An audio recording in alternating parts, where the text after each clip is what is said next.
Hello, bienvenue dans ce live. J'espère que vous allez bien. Ok, encore une fois, il est vraiment tard. Mais bon, la dernière fois, on a eu du monde, donc on va voir ce qui va se passer ce soir. Si vous regardez ce petit live en replay, laissez-moi un petit hashtag replay, s'il vous plaît, dans les commentaires. Et pour ceux qui ont du coup regardé mes stories, aujourd'hui, on est allé en Aveyron avec mon chéri, ma cousine, son chéri, la meilleure amie de ma cousine, son frère et un ami de son frère. Et la raison pour laquelle on est allé en Aveyron, c'était pour deux raisons. La première, c'est que ma cousine, son chéri et sa meilleure amie, la meilleure amie de ma cousine, ont un projet de vie, un projet immobilier et un projet d'entreprise. Donc là, c'est Mathilde, du coup, l'amie de ma cousine, qui a ce projet-là. Donc on est allé visiter un corps de ferme pour estimer les travaux, voir voilà, ce qu'il y avait à prévoir, quel corps de métier il fallait recruter pour avoir des devis, etc., etc. Donc on a fait ça. Donc ça, c'était la première chose. Hello Isa, bienvenue dans ce live. J'espère que tu vas bien, que tu es en forme, que tu as passé un bon samedi. Moi, je suis un peu fatiguée ce soir en live avec vous, mais c'est ok. Et du coup, la deuxième raison pour laquelle on était dans l'Aveyron aujourd'hui, c'est parce que le chéri de ma cousine voulait demander ma cousine en mariage et elle a dit oui, donc ça c'était super cool. Et dans ce live, du coup, je voulais vous parler de ça, d'avoir un projet. Déjà, la première chose... Pardon, j'écoutais, mais c'est juste mon chien qui fait du bruit avec ses croquettes. Déjà, la première chose, c'est que si vous avez un projet, c'est un rêve qu'elles ont depuis toujours, ma cousine Manon et sa copine Mathilde, depuis toujours, elles ont ce rêve d'avoir un projet en commun, un projet à la campagne, racheter un corps de ferme et que Mathilde puisse développer une activité de randonnée équestre. Et ma cousine, en fait, elle voulait juste rénover un corps de ferme et vivre à la campagne et créer comme un univers, un écosystème complètement indépendant de l'État, de l'énergie, etc., etc. Donc la première chose, si vous avez un projet, donc je vais m'appuyer sur ce projet-là, mais c'est ce que j'ai conseillé à ma cousine, et à son chéri, à son ami. Dans un premier temps, ce que je vous dirais, c'est vous devez croire en votre projet. C'est la première étape. En fait, parce que les gens autour de vous, ils vont forcément douter. Là, par exemple, quand on a visité la grange, bon ben voilà, faut refaire le toit, faut refaire un plancher en ourdi, faut ouvrir pour créer des fenêtres. Bref, il va y avoir des travaux, c'est clair, mais ça doit pas vous faire peur, en fait. Enfin, bien, c'est normal d'avoir peur parce que vous sortez de votre zone de confort, donc vous ressentez de la peur. Mais la peur doit pas vous limiter. Et ça, autant pour des personnes qui sont pas dans le développement personnel, c'est à peu près clair quand même pour les personnes qui ont suffisamment de confiance en elles. Mais pour les entrepreneurs dans le bien-être, il y a quand même cette espèce de croyance que si on a peur, on doit rien faire dans la peur parce que si on fait une action dans la peur, on va pas avoir les résultats qu'on aurait si on faisait une action dans l'amour. Et du coup, on procrastine parce qu'on vit pas ou on ressent pas le sentiment de confiance à l'intérieur de nous et qu'on se dit qu'on peut pas le faire tant qu'on se sent pas bien. Et ça, c'est une première croyance que je voudrais vous enlever. Oui, évidemment que c'est toujours plus intéressant de faire un petit modèle de Brocastieux, de vous dire, ok, quelle est la circonstance? La circonstance, c'est racheter, rénover un corps de ferme. Ok, quelle est la première pensée que j'ai ou quelle est l'émotion que je ressens en premier? Ok, je ressens de la peur. Pourquoi?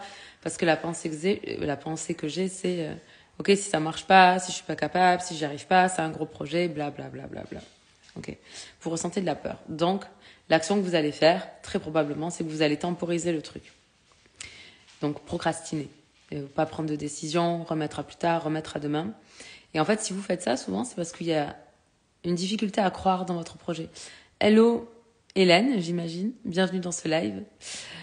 Et du coup, voilà, c'est première chose à aller observer, c'est est-ce que vous croyez suffisamment dans votre projet? Parce qu'en fait, le truc, c'est que on voudrait toujours, quand on lance un projet, on voudrait que ce soit clair, que ce soit évident, qu'on ait le plan parfait, qu'on soit sûr d'obtenir ce qu'on veut, qu'on soit sûr que le banquier nous suive, etc., etc. Mais la première étape, c'est de croire, vous, consciemment et inconsciemment à votre projet. C'est-à-dire que votre conscience, son job, c'est d'envoyer l'information à votre inconscient, à votre subconscient selon la littérature que vous lisez. Et du coup, la première étape, je pense, c'est vraiment ça, c'est d'apprendre à créer de la confiance et de se connecter en fait à la joie, à l'enthousiasme et à ce que vous allez ressentir d'agréable quand vous pensez à votre projet. La deuxième chose, ça va être de regarder quelles sont les pensées que vous avez par rapport à ça, d'entendre les pensées de peur, de doute, etc. En tout cas, les pensées qui vont générer de la peur et du doute, parce que si vous faites comme si elles n'étaient pas là, tôt ou tard, elles vont vous popper à la tronche. Et du coup, ça sera peut-être plus difficile à manœuvrer à ce moment-là.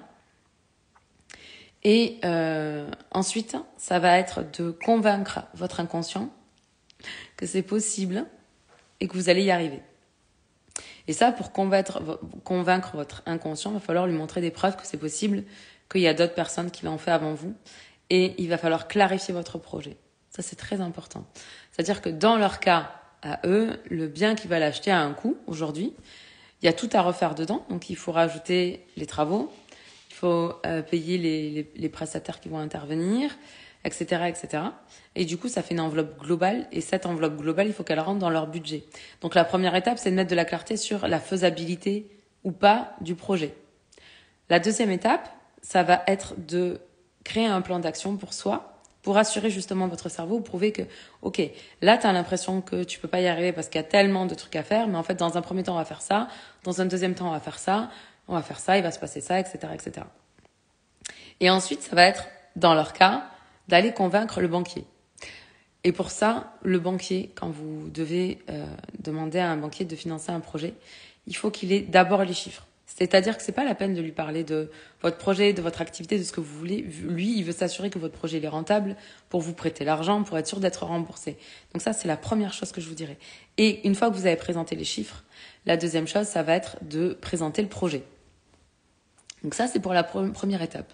Deuxième étape, dans leur projet de rachat de corps de ferme, il y a le projet de Mathilde de développer de la randonnée équestre. Donc, la première chose que je vous dirais, si vous avez un projet un peu comme ça va être, plutôt que de penser à vendre de la randonnée équestre, pensez à vendre une expérience. Les gens, ils n'ont pas nécessairement envie de faire une randonnée équestre. Par contre, ils sont toujours OK pour vivre une expérience qui va leur permettre de se reconnecter à eux, de se reconnecter à la nature, de passer un moment en dehors de leur cadre de référence, comment on appelle ça, qui va leur permettre de comme changer d'air ou d'avoir... Merde, il y a une expression pour ça. S'il y en a une personne parmi vous en live qui connaît cette expression, changer d'air. Bon, je sais plus, ça me reviendra. Mais c'est un peu comme quand on va à l'étranger, ça nous change complètement de notre quotidien, de nos habitudes, et du coup, ça nous fait du bien et ça nous permet de nous changer les idées. Et du coup, voilà. Donc moi, je vous dirais, si vous avez un projet un peu comme ça, de pas penser en termes de vendre une activité,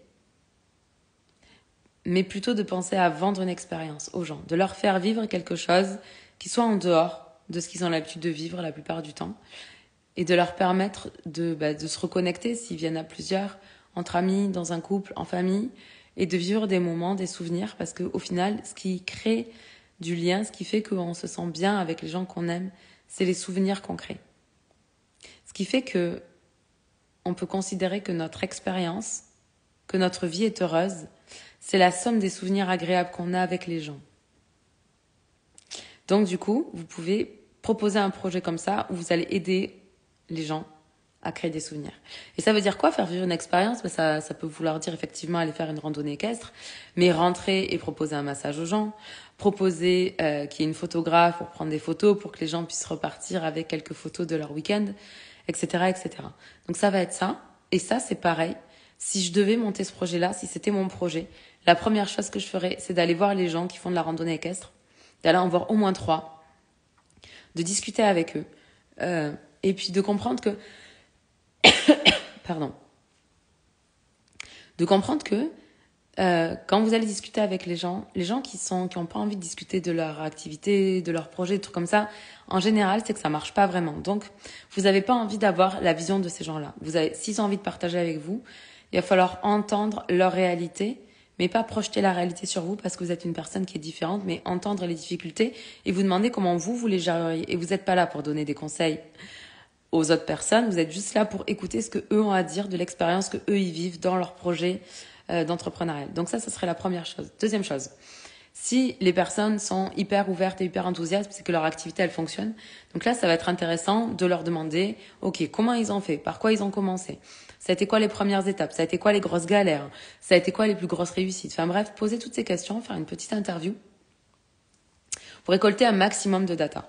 Et de faire ça avec au moins 3 personnes. Et ensuite, vous allez vous renseigner. Donc là, dans le cadre de Mathilde, il faut qu'elle fasse une formation. Et il faut qu'elle se renseigne aussi avec... Merde, j'ai perdu le nom aussi, c'est parce que je suis fatiguée. Genre le truc équestre français, là. Comment ça s'appelle? La Fédération française équine, je sais pas comment on dit. Mais bref, moi, c'est ce que je ferai. J'irai prendre des informations d'abord avec les personnes qui sont en train de faire ce que j'ai envie de faire. Et ensuite, avec les autorités, l'administratif, tous les trucs comme ça. Pour avoir de la clarté sur le projet professionnel. Et après, pareil, je structurerai. C'est-à-dire que vraiment, ce qui est intéressant quand vous allez demander aux gens, OK, comment tu t'es lancé? Qu'est-ce qui s'est passé? Qu'est-ce qui a marché? Qu'est-ce qui n'a pas marché? Vous allez avoir aussi comme un plan d'action un petit peu de ce que vous pouvez faire, mais OK, on a commencé avec ça, ensuite on a mis en place ça, ensuite on a mis en place ça. Et c'est important ça, parce que très souvent quand on se lance, on voit des gens qui, je sais pas, par exemple, si vous voulez vous lancer en tant que coach, vous allez voir des gens qui font ça depuis 10 ans, qui réussissent très bien, qui ont des résultats, qui ont des clients, pour qui tout semble facile. Et en fait, vous allez avoir le sentiment que le gap entre là où vous êtes, votre démarrage, et là où sont les personnes que vous interviewez, il est tellement grand que ça va vous faire peur et vous allez vous dire que vous n'allez pas être capable de faire ce truc-là. Ou alors, vous allez vouloir, en année 1, faire ce que la personne, elle a mis 10 ans à faire. Et ça aussi, ça fonctionne pas. Donc l'idée, c'est que quand vous interrogez les gens sur leur activité, sur comment ils l'ont développée, c'est que vous essayez de repérer les différents paliers et que dans votre projet, vous créez un plan d'action global sur ce que vous avez envie de faire. Peut-être que vous avez une vision de ce que vous avez vraiment envie que ça ressemble et ça, c'est peut-être votre vision dans 10 ans. L'idée, en fait, c'est que vous allez partir de votre vision dans 10 ans, puis vous allez descendre. OK, si dans 10 ans, il faut que je sois là, dans 5 ans, il faut que j'ai fait quoi? Dans 3 ans, il faut que j'ai fait quoi? Dans 1 an, il faut que j'ai fait quoi? En gros, c'est à peu près ça. Et après, vous pouvez vous noter, OK, en année 1, je fais ça. En année 2, je fais ça. En année 3, je fais ça. Et etc. jusqu'à votre vision globale, en fait. Celle que vous avez vraiment envie de réaliser. Et une fois que vous avez votre vision globale et que vous l'avez détaillée, vous allez prendre l'année 1 et c'est seulement sur cette année-là que vous allez travailler. Et vous allez faire votre plan, votre business plan par rapport à ça. OK, voici les premières choses qu'il me faut pour démarrer. J'ai besoin de rénover mon hangar, j'ai besoin de faire un manège, j'ai besoin de faire un local dans lequel je vais recevoir les gens, j'ai besoin de... Enfin voilà, c'est à vous de définir ce projet-là. Et à partir de là, le chiffrer. Et ensuite, estimer comment est-ce que vous allez vendre, à qui vous allez le vendre, etc., etc. Et comme ça, vous aurez tout le projet global de ce que vous serez en mesure de faire. Et surtout, ce qui est important, c'est que même si vous avez une vision de ce que vous voulez faire dans l'idéal, et que peut-être vous vous rendez compte que dans l'immédiat, c'est pas possible, eh ben, c'est pas grave, parce que dans l'immédiat, il y a déjà des actions à faire qui sont en alignement avec cette vision que vous avez pour dans 10 ans et qui vont vous permettre déjà de vous mettre en action. Ça, c'est le plus important. Parce que très souvent, quand le gap il est trop grand entre là où on est et là où on veut être, eh ben, le gap est tellement grand qu'on a une peur qui arrive et qui va nous paralyser, qui va nous empêcher de passer à l'action et de faire les petites recherches. Et c'est pour ça que vous avez entendu tellement de gens vous dire que il fallait déconstruire au plus petit possible pour comprendre. Et là, récemment, j'ai regardé un reportage, c'est sur Netflix, sur l'infini. Le reportage est intéressant si vous avez envie de le regarder. Par contre, la réalisation, voilà, moi, j'ai pas adhéré à la réalisation. Je pense qu'ils ont voulu faire un truc qui est dans leur univers et qui me correspond pas. Mais bref, dedans, ils expliquaient que pour étudier l'infiniment grand, en fait, ils réduisent de plus en plus, de plus en plus, de plus en plus pour arriver sur quelque chose de petit qu'ils peuvent étudier, sur lequel ils peuvent trouver une formule mathématique qui vont appliquer de plus en plus grand. Eh ben, par rapport à votre projet, c'est la même chose. C'est-à-dire que la première étape, enfin, quand vous faites un plan d'action, ça doit être des actions déjà que vous mettez dans votre plan d'action. Et ça doit être déconstruit. C'est-à-dire que vous ne devez pas mettre, par exemple, faire des recherches pour mon projet. Ça, c'est trop flou. Dans faire des recherches, il va y avoir, OK, peut-être faire des recherches de randonnée équestre autour de chez moi, puis dans la région dans laquelle je veux lancer ce truc-là. Donc du coup, ça va être faire ça, contacter des centres équestres, prendre mon téléphone, appeler, rappeler peut-être, envoyer des emails, faire un suivi de la relance parce que les gens, ils sont comme vous, ils ont pas beaucoup de temps dans leur vie et donc des fois, ils sont OK pour le projet, mais voilà, vous les relancez pas assez et du coup, juste ils oublient, ça les aurait intéressés de discuter avec vous, mais du coup, comme ils ont d'autres choses à gérer et que vous n'êtes pas leur priorité, ils vont gérer ce qu'ils ont à gérer. Et par contre, si vous vous relancez régulièrement, à un moment donné, votre mail, il tombera à un moment où ils auront peut-être pas trop de mails, par exemple, ou un appel, ou etc. Et du coup, ils pourront vous répondre. Donc, je vous invite vraiment à persister avec ça. Mais c'est ce que je voulais vous emmener vraiment dans ce live, parce que je vais m'arrêter là. Je crois qu'il est déjà suffisamment long et moi, je suis bien fatiguée de cette journée magnifique. Ce que je voulais vous dire, c'est les gens autour de vous, c'est normal qu'ils ne croient pas en votre projet. C'est normal que les gens se disent oui, mais quand même, t'as vu les travaux et je suis pas sûre que t'arrives à vivre de randonnée équestre et blablabla et blablabla et blablabla. Ça, c'est parce que ce n'est pas leur rêve. Vos rêves sont pas utopiques. Vos rêves sont votre contribution à ce monde et il ne tient qu'à vous d'oser et de créer la vie de vos rêves, vos projets de rêve et un monde de paix. Donc, n'attendez pas que les gens y valident votre projet. Vous devez croire en votre projet et vous devez faire tout le processus que je viens de faire avec vous là, peut-être un peu freestyle, mais je suis sûre que vous allez réussir à prendre des notes de ce que j'ai dit. Et déjà, si vous mettez tout ça en place, vous allez avoir de la clarté sur votre projet.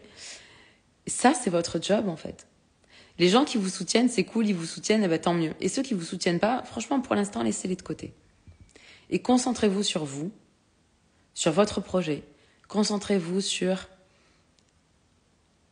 vous connecter au désir que vous avez de créer ce projet-là.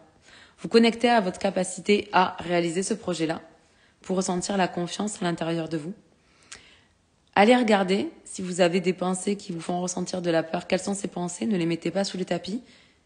Écoutez le message de l'émotion et répondez-y de manière proactive et pas en réaction.